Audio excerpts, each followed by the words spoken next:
माता की जय भारत माता की నా ఆంధ్ర కుటుంబ సభ్యులందరికీ नमस्कारम। मैं नुकालम्मा देवी को प्रणाम करता हूं। कल अल्लूरी सीताराम राजू जी की पुण्यतिथि है। 2 वर्ष पहले भीमावरम में मुझे उनकी प्रतिमा के अनावरण का सौभाग्य భూమి నుండి ఆయనకి శ్రద్ధాంజలి ఘటిస్తున్నాను। साथियों मैं सबसे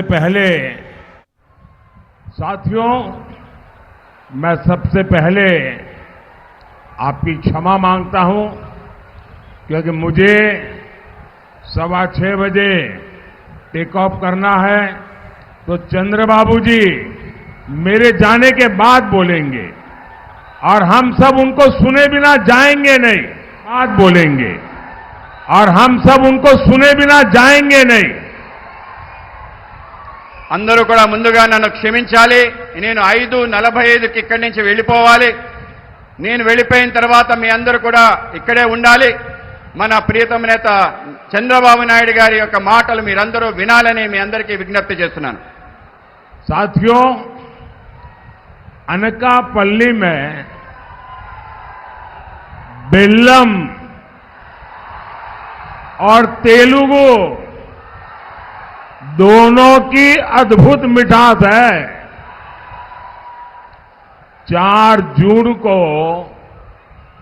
ये मिठास और बढ़ने वाली है। आंध्र प्रदेश में एनडीए की सरकार बनेगी और दिल्ली में भी एनडीए का परचम लहराएगा। डबल इंजन सरकार यहां के विकास को नई ऊंचाई पर ले जाएगी। మిత్రులారా, అనకాపల్లిలో బెల్లం మరియు తెలుగు భాష రెండు అద్భుతమైనవి, మధురమైనవి। జూన్ 4వ తారీఖున ఈ తీయదనం మరింతగా పెరగబోతుందని మీకు తెలియజేస్తున్నాను। ఆంధ్రప్రదేశ్లో ఎన్డీఏ ప్రభుత్వం వస్తుంది, అలాగే ఢిల్లీలో కూడా ఎన్డీఏ ప్రభుత్వం జెండా రెపరెపలాడబోతుంది। ఈ యొక్క డబుల్ ఇంజిన్ ప్రభుత్వం అభివృద్ధి కొత్త ఎత్తులకు తీసుకెళ్తుంది। साथियों ये पहला चुनाव है जो विकसित आंध्र प्रदेश, विकसित भारत के विश्वास पर लड़ा जा रहा है। आज भारत दुनिया की 5th लार्जेस्ट इकोनॉमी है। आज भारत चंद्रमा के दक्षिण ध्रुव पर पहुंचने वाला पहला देश बना है। आज पूरी दुनिया में भारत का सम्मान बढ़ा है। ये गौरव हर भारतवासी का सीना गर्व से चौड़ा कर रहा है। हमारे आंध्र प्रदेश से तो बड़ी संख्या में प्रवासी भारतीय बाहर रहते हैं। अब वहां उनकी भी पहचान एक प्रकार से सम्मान से भरी हुई हो रही है। అభివృద్ధి చెందిన ఆంధ్రప్రదేశ్, అభివృద్ధి చెందిన భారత్ అనే విశ్వాసం పైన పోటీ జరుగుతున్న మొట్టమొదటి ఎన్నిక ఇది। ఈరోజు భారత్ ప్రపంచంలోనే 5వ అతిపెద్ద ఆర్థిక శక్తిగా ఆవిర్భవించింది। ఈరోజు చంద్రమండలం దక్షిణ ధ్రువంపై మొట్టమొదటిసారి చేరిన దేశంగా భారతదేశం అవతరించింది। ఈరోజు మొత్తం ప్రపంచంలోనే భారతదేశం యొక్క గౌరవం పెరుగుతుంది। ఈ గౌరవం ప్రతి భారతీయుడు ఛాతీ గర్వంతో ఉప్పొంగేలా చేస్తుంది। మన ఆంధ్రప్రదేశ్ నుండి అనేక మంది ప్రవాస భారతీయులు అధిక సంఖ్యలో బయట నివసిస్తున్నారు. ఇప్పుడు అక్కడ వాళ్ళకి గుర్తింపు గౌరవం దక్కుతుంది. साथियों, पहले नेता वोट मांगने जाते थे तो जनता काम का हिसाब पूछती थी, लेकिन अब मोदी हिसाब देता है और जनता मुहर लगाती है. यहां अनकापल्ली से आनंदपुरम तक 6 लेन का हाईवे बना है. रायपुर विशाखापट्टनम एक्सप्रेसवे का निर्माण हो रहा है. 2014 तक आंध्र प्रदेश में 4000 किलोमीटर नेशनल हाईवे थे. आज करीब करीब 9000 किलोमीटर हाईवेज आंध्र प्रदेश में है.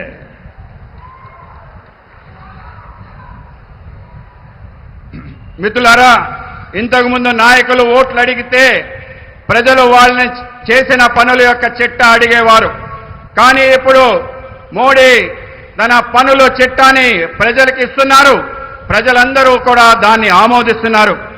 ఇక్కడ అనకాపల్లి నుండి అనంతపురం వరకు 6 రోడ్ల జాతీయ రహదారి నిర్మించాం. రాయపూర్ నుండి విశాఖపట్నం వరకు ఎక్స్ప్రెస్ హైవేని నిర్మాణంలో ఉంది.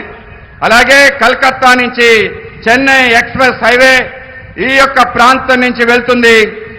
2014 వరకు ఆంధ్రప్రదేశ్లో కేవలం 4000 కిలోమీటర్ల జాతీయ రహదారి ఉండేది. ఇవాళ 8000 కిలోమీటర్ల జాతీయ రహదారి ఆంధ్రప్రదేశ్లో ఉంది. ఆ విధంగా మారిందని మీకు తెలియజేస్తున్నాను. साथियों, केंद्र की एनडीए सरकार आंध्र प्रदेश के युवाओं के लिए काम कर रही है. यहां IIITDM Kurnool, IIT Tirupati, Eicher Tirupati जैसे संस्थान बन गए हैं. विशाखापट्टनम में IIM की स्थापना हुई है. यहां युवाओं के लिए पेट्रोलियम यूनिवर्सिटी खोली गई है. पुदीमड़ाका में ग्रीन एनर्जी पार्क को भी मंजूरी दी गई है. नक्कापल्ली में बल्क ड्रग पार्क शुरू करने के लिए 1000 करोड़ की मदद दी गई है. इससे यहां निवेश बढ़ेगा और फार्मा सेक्टर में रोजगार पैदा होगा. మిత్రులారా, కేంద్రంలో ఉన్న ఎన్డీఏ ప్రభుత్వం ఆంధ్రప్రదేశ్ యువత కోసం పనిచేస్తుంది. ఇక్కడ IIIT Kurnool, IIT, IISR Tirupati అటువంటి సంస్థలు స్థాపించడం జరిగింది. విశాఖపట్నంలో IIM స్థాపించబడింది. ఇక్కడ యువకుల కోసం పెట్రోలియం విశ్వవిద్యాలయం ప్రారంభించబడింది. పూడిమడకలో గ్రీన్ ఎనర్జీ పార్క్ ఆమోదించబడింది. నెక్కపల్లిలో బల్క్ డ్రగ్ పార్క్ ప్రారంభించేందుకు 1000 కోట్ల సాయం అందించడమైంది. దీనివల్ల ఇక్కడ పెట్టుబడులు పెరుగుతాయి మరియు ఫార్మా రంగానికి ఉపాధి లభిస్తుంది. साथियों, अगर केंद्र सरकार आंध्र प्रदेश में इतना काम कर सकती है तो वाईएसआर कांग्रेस, उनकी सरकार क्यों नहीं कर सकती? बीजेपी का मंत्र है development, development, development. YSR Congress का मंत्र है करप्शन, करप्शन, करप्शन. ये विकास के हर कार्य में ब्रेक लगा रहे हैं. हमने विशाखापट्टनम को अलग रेलवे जोन बनाने की मंजूरी दी, लेकिन राज्य सरकार रेलवे मुख्यालय के लिए जमीन नहीं दे रही है. మిత్రులారా, ఆంధ్రప్రదేశ్లో కేంద్ర ప్రభుత్వం అనేక పనులు చేస్తుంది. కానీ వైఎస్ఆర్ కాంగ్రెస్ ప్రభుత్వం ఎందుకు చేయలేకపోతుంది? బీజేపీ మంత్రం అభివృద్ధి అభివృద్ధి అభివృద్ధి, వైఎస్ఆర్ కాంగ్రెస్ మంత్రం అవినీతి అవినీతి అవినీతి. ఇక్కడ వీళ్ళు అభివృద్ధి పనులకి అనేక రకాల ఆటంకాలు కల్పిస్తున్నారు. మేము విశాఖపట్నం కోసం ప్రత్యేక రైల్వే జోన్ ఆమోదించడం జరిగింది. కానీ రాష్ట్ర ప్రభుత్వం రైల్వే ముఖ్య కార్యాలయం కోసం భూమి ఇవ్వటం లేదు. साथियों, हमने आंध्र प्रदेश के गरीबों के लिए 24 लाख पीएम आवास स्वीकृत किए हैं, लेकिन वाईएसआर कांग्रेस ये सरकार इसके आधे घर भी गरीबों के लिए नहीं बना पाई। मोदी गरीब की पीड़ा दूर कर रहा है, इन्हें उसमें भी पीड़ा है। इनका एक ही एजेंडा है, जहां करप्शन नहीं वहां काम नहीं। ఆంధ్రప్రదేశ్లో పేదల కొరకు 21 లక్షలు ప్రధానమంత్రి ఆవాస గృహాలు మంజూరు చేశాం. కానీ వైఎస్ఆర్ కాంగ్రెస్ ప్రభుత్వం దాంట్లో సగం కూడా పేదలకి ఇల్లు ఇవ్వలేదని మీకు తెలియజేస్తున్నాను. మోడీ పేదల బాధలు తీరుస్తున్నాడు, కానీ వాళ్లకు బాధలు తొలగిస్తున్న బాధ కలుగుతుంది. వాళ్ళది ఒకటే ఎజెండా, ఇక్కడ అవినీతి ఎక్కడ ఉంటుందో అక్కడ పని ఉండదు. साथियों, उत्तर आंध्रा सुजला सरवंती इरिगेशन प्रोजेक्ट यहां की राज्य के वर्क कल्चर का बहुत बड़ा उदाहरण है। ये प्रोजेक्ट जगन रेड्डी के पिता वाईएसआर ने शुरू किया था। अपने पिता की पॉलिटिकल विरासत तो इन्होंने ले ली, लेकिन उनके शुरू किए हर प्रोजेक्ट भी ये पूरे नहीं कर पाए। इसी तरह पोलावरम प्रोजेक्ट को भी इन्होंने ठप कर रखा है। हमारी केंद्र सरकार ने पोलावरम प्रोजेक्ट के लिए 15,000 करोड़ रुपए जारी किए हैं, लेकिन वाईएसआर कांग्रेस को किसानों की कोई चिंता नहीं है। మిత్రులారా, ఉత్తరాంధ్ర సుజల స్రవంతి జలవనరుల ప్రాజెక్ట్ ఇక్కడ ప్రభుత్వ పనితీరుకి ఒక అతిపెద్ద ఉదాహరణ. ఈ ప్రాజెక్ట్ జగన్ రెడ్డి తండ్రి వైఎస్ రాజశేఖర రెడ్డి గారు ప్రారంభించారు. ఆయన వారి తండ్రి రాజకీయ వారసత్వాన్ని తీసుకున్నారు, కానీ ఆయన ప్రారంభించిన ప్రాజెక్టులు కూడా పూర్తి చేయలేకపోయారు. అదేవిధంగా పోలవరం ప్రాజెక్ట్ కూడా అడ్డుకుంటున్నారు.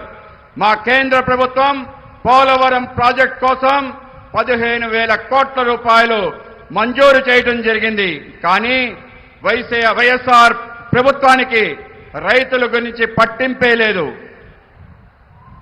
साथियों, अनकापल्ली और आंध्र प्रदेश गन्ना किसानों का इतना बड़ा केंद्र रहा है, लेकिन प्रदेश सरकार की नीतियों के कारण किसान परेशान है। किसान गन्ना उगाना छोड़ रहे हैं। इस इलाके में अधिकांश चीनी मिलें बंद हो गई है। మిత్రులారా, అనకాపల్లి మరియు ఆంధ్రప్రదేశ్ చేరుకు రైతులకి చాలా పెద్ద కేంద్రంగా ఉంది. కానీ రాష్ట్ర ప్రభుత్వ విధానం వల్ల రైతులు ఆందోళన చెందుతున్నారు. రైతులు చెరుకు పంటను పండించడం మానుకుంటున్నారు. ఈ ప్రాంతంలో చాలా చక్కెర పరిశ్రమలు మూతబడ్డాయి.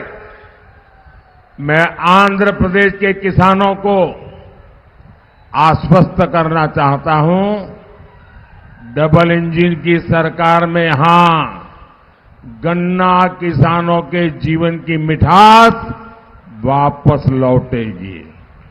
मोदी का मिशन है हमारे गन्ना किसान ऊर्जादाता भी बनेंगे। आज मोदी पेट्रोल में इथेनॉल ब्लेंडिंग बढ़वा रहा है। इससे देश में करीब 80,000 करोड़ रुपीस गन्ना किसानों को मिले हैं। इसका बहुत बड़ा लाभ गन्ना किसानों को हो रहा है। నేను ఆంధ్రప్రదేశ్ రైతులకు హామీ ఇవ్వాలనుకుంటున్నాను. మా డబుల్ ఇంజిన్ ప్రభుత్వంతో చెరుకు రైతుల జీవితాల్లో తిరిగి మాధుర్యం తీసుకొస్తానని అంటున్నాను. మన చెరుకు రైతులు కూడా శక్తి దాతలుగా మారాలనేదే మోడీ లక్ష్యం. ఈరోజు మోడీ గారు పెట్రోల్లో ఇథనాల్ కలపడాన్ని ప్రోత్సహిస్తున్నారు. దీనివల్ల దేశంలోనే దాదాపు 8,000 కోట్ల రూపాయలు చెరుకు రైతులకు అందుతున్నాయి. దాంతో చెరుకు రైతులు భారీగా లబ్ధి పొందుతున్నారు. साथियों, एनडीए सरकार ने ही पहली बार हमारे फिशरमैन की भी चिंता की है। हमने फिशरीज सेक्टर के लिए अलग मंत्रालय शुरू किया। हमने फिशरमैन को किसान क्रेडिट कार्ड की सुविधा दी। बीजेपी ने अपने संकल्प पत्र में गारंटी दी है कि फिशरीज सेक्टर से जुड़े भाई बहनों के लिए बीमा कवरेज बढ़ाया जाएगा। हम फिशरीज से जुड़े प्रोडक्शन और प्रोसेसिंग क्लस्टर भी बनाएंगे।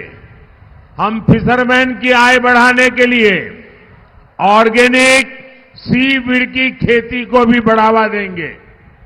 మిత్రులారా, ఎన్డీఏ ప్రభుత్వం తొలిసారిగా మత్స్యకారుల కోసం ఆలోచించింది.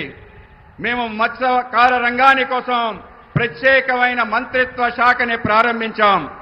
మేము మత్స్యకారులకు కిసాన్ క్రెడిట్ కార్డ్ సౌకర్యాన్ని కల్పించాం. మత్స్యకార రంగంలో అనుబంధం ఉన్న మత్స్యకార